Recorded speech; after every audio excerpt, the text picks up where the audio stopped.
दोस्तों, पश्चिम बंगाल की वो धरती जहां की हवाओं में ही सियासत का रंग घुला होता है।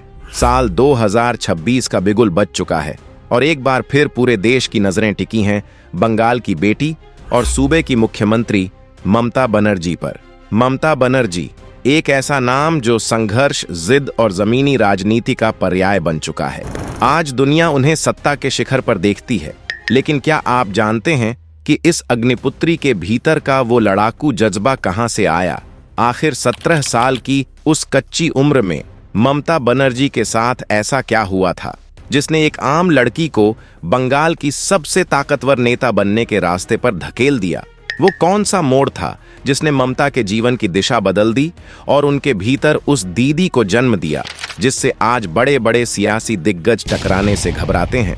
आज की इस स्पेशल रिपोर्ट में हम चुनावी शोर से हटकर ममता बनर्जी के जीवन के उस अनकहे पन्ने को पलटेंगे जिसने बंगाल के राजनीतिक इतिहास की नींव रखी थी।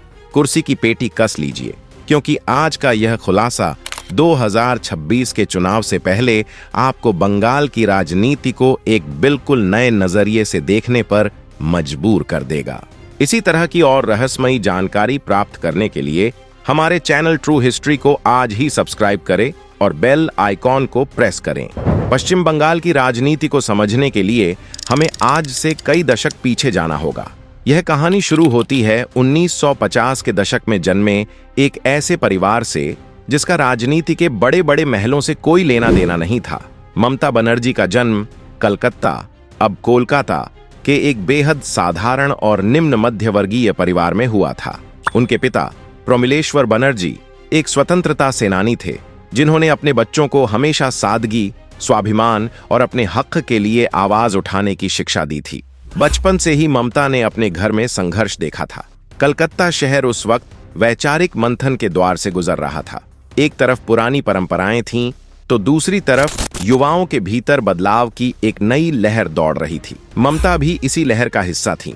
वह स्कूल के दिनों से ही अपने विचारों को लेकर बेहद स्पष्ट थीं। उन्हें गलत के सामने झुकना बिल्कुल पसंद नहीं था, लेकिन उनके जीवन का सबसे बड़ा तूफान तब आया जब वो महज 17 साल की थीं। ये वो उम्र होती है जब एक युवा अपने भविष्य के ताने बाने बुनता है, कॉलेज की नई दुनिया में कदम रखता है और आजादी के सपने देखता है। लेकिन नियति ने ममता बनर्जी के लिए कुछ और ही सोच रखा था। उनके कंधों पर अचानक एक ऐसा बोझ आ गिरा जिसने उनके बचपन और अल्हड़पन को रातों रात खत्म कर दिया। साल था 1972। ममता बनर्जी की उम्र महज 17 वर्ष थी। उनके पिता, जो परिवार का मुख्य सहारा थे, अचानक गंभीर रूप से बीमार पड़ गए। उचित चिकित्सा सुविधाओं के अभाव और आर्थिक तंगी के कारण उनके पिता का निधन हो गया। 17 साल की एक लड़की के लिए अपने पिता को खो देना किसी पहाड़ टूटने से कम नहीं था। परिवार में कई भाई बहन थे और मां की आंखों में भविष्य की चिंता साफ झलक रही थी। ऐसे में ममता बनर्जी ने एक आम लड़की की तरह रोने या परिस्थितियों के आगे घुटने टेकने के बजाय परिवार की जिम्मेदारी अपने कंधों पर लेने का साहसिक फैसला किया। उन्होंने अपनी पढ़ाई भी जारी रखी और साथ ही साथ परिवार का पेट पालने के लिए छोटे मोटे काम भी शुरू किए। उन्होंने बच्चों को ट्यूशन पढ़ाना शुरू किया, एक दूध के बूथ पर काम किया और स्टेनोग्राफी भी सीखी।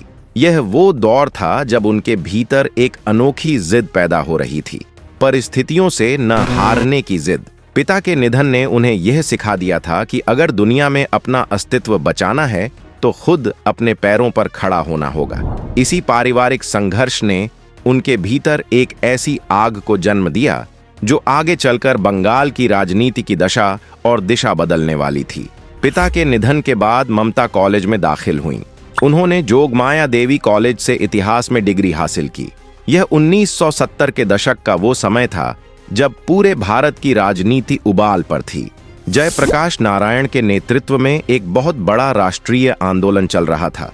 जेपी आंदोलन पूरे देश के युवाओं को आकर्षित कर रहा था, लेकिन बंगाल में कांग्रेस की छात्र इकाई छात्र परिषद इस आंदोलन के वैचारिक विरोध में खड़ी थी।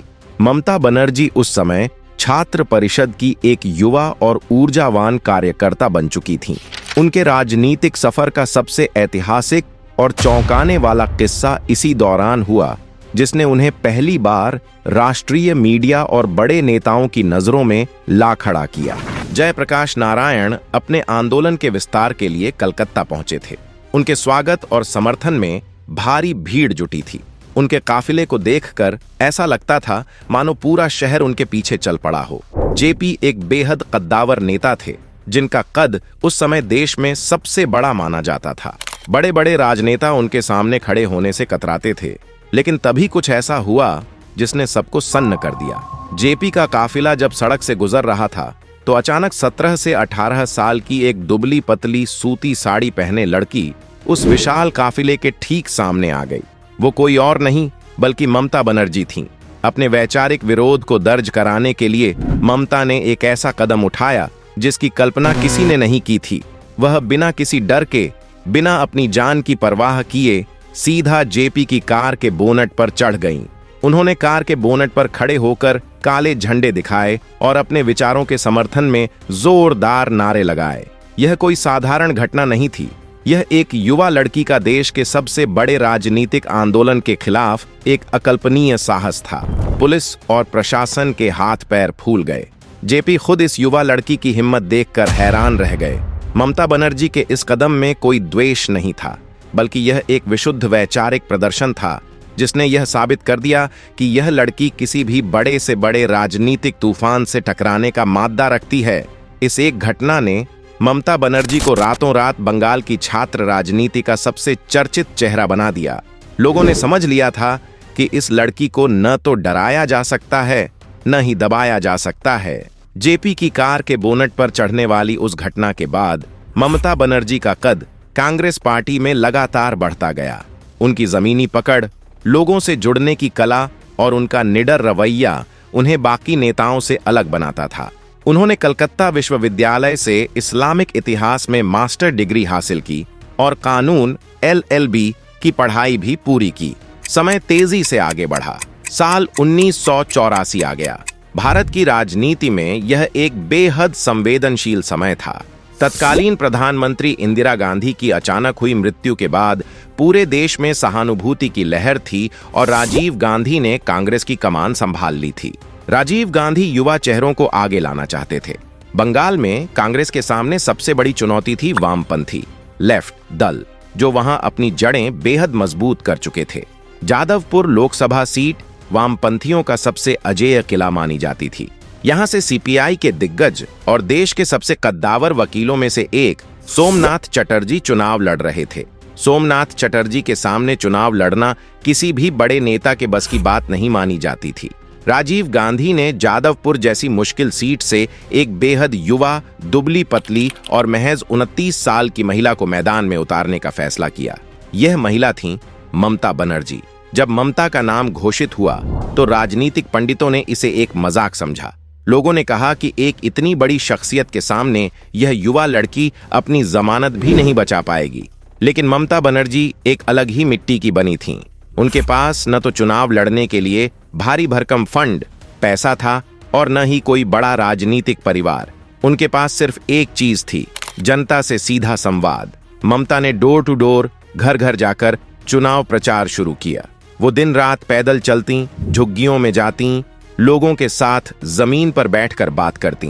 उनकी सादगी, उनकी साधारण सूती साड़ी और पैरों में हवाई चप्पल देखकर लोगों को लगने लगा कि यह कोई नेता नहीं बल्कि उनके ही घर की बेटी या दीदी है। जब नतीजे आए तो पूरे भारत की राजनीति सन्न रह गई। जादवपुर के उस अजेय किले में ममता बनर्जी ने दिग्गज सोमनाथ चटर्जी को भारी मतों से हरा दिया था। ये भारत के चुनावी इतिहास का सबसे बड़ा उलटफेर माना गया। कलकत्ता से लेकर दिल्ली तक सिर्फ एक ही नाम गूंज रहा था। इस जीत ने ममता बनर्जी को एक राष्ट्रीय पहचान दी और उन्हें जायंट किलर, दिग्गजों को हराने वाली का खिताब मिला। 1984 की ऐतिहासिक जीत के बाद ममता बनर्जी ने पीछे मुड़कर नहीं देखा। वो लगातार जनता के मुद्दों पर मुखर रहीं।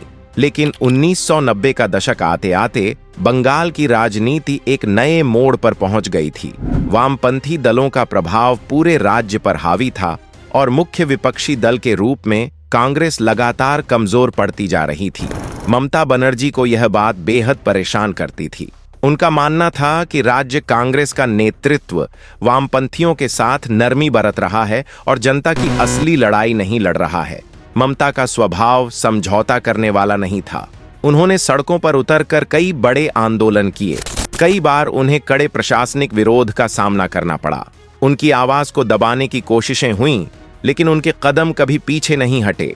जब उन्हें लगा कि उनकी अपनी पार्टी बंगाल में एक मजबूत विपक्ष की भूमिका निभाने में विफल हो रही है, तो उन्होंने एक ऐसा फैसला लिया जिसने भारतीय राजनीति के इतिहास में एक नई इबारत लिख दी। यह कोई आसान फैसला नहीं था। बिना किसी राष्ट्रीय समर्थन के, बिना किसी बड़े फंड के एक नई पार्टी बनाना, वो भी उस समय जब राज्य में वामपंथ का एक छित्र राज्य था, किसी आत्मघाती कदम से कम नहीं माना जा रहा था। लेकिन 17 साल की उम्र में पिता को खोने के बाद जिसने लड़ना सीख लिया हो, उसे कौन रोक सकता था। 1 जनवरी 1998 को ममता बनर्जी ने कांग्रेस से अलग होकर अपनी एक नई पार्टी बनाई, अखिल भारतीय तृणमूल कांग्रेस।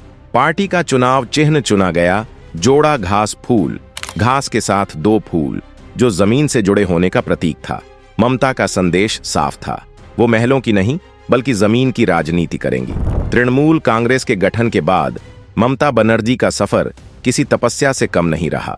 2000 के दशक में बंगाल ने कई बड़े जमीनी और किसान आंदोलन देखे। जब राज्य में कृषि भूमि के अधिग्रहण को लेकर किसानों में असंतोष पनपने लगा, तो ममता बनर्जी उनके सबसे बड़े रक्षा कवच के रूप में सामने आई। 2026 के चुनावी दंगल में विपक्ष ममता बनर्जी को घेरने में जुट गया है, लेकिन विरोध जितना बड़ा होता है, ममता उतनी ही मजबूती से पलटवार करती है। आज भी उनके भीतर तूफानों से टकराने वाली वो 17 साल की निडर लड़की जिंदा है। यह चुनाव महज सत्ता का नहीं, बल्कि दीदी के करिश्मे और उनकी जमीनी पकड़ की सबसे बड़ी परीक्षा है। ममता की कहानी सिखाती है कि राजनीति राजमहलों से नहीं, बल्कि सड़क की धूल और जिद से शुरू होती है।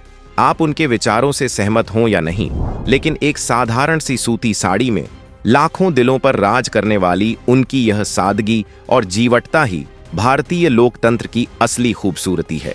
अब इंतजार है 2026 के उन नतीजों का जो बंगाल के भविष्य की एक नई पटकथा लिखेंगे। क्या दीदी एक बार फिर इतिहास दोहराएंगी? क्या बंगाल की माटी एक बार फिर उनके संघर्षों को नमन करेगी? इसका फैसला तो आने वाला वक्त और बंगाल की जागरूक जनता ही करेगी। आपको क्या लगता है, क्या 2026 के महासंग्राम में ममता बनर्जी का वह पुराना लड़ाकू अंदाज एक बार फिर से बाजी मार ले जाएगा? आपकी राय हमारे लिए बेहद महत्वपूर्ण है।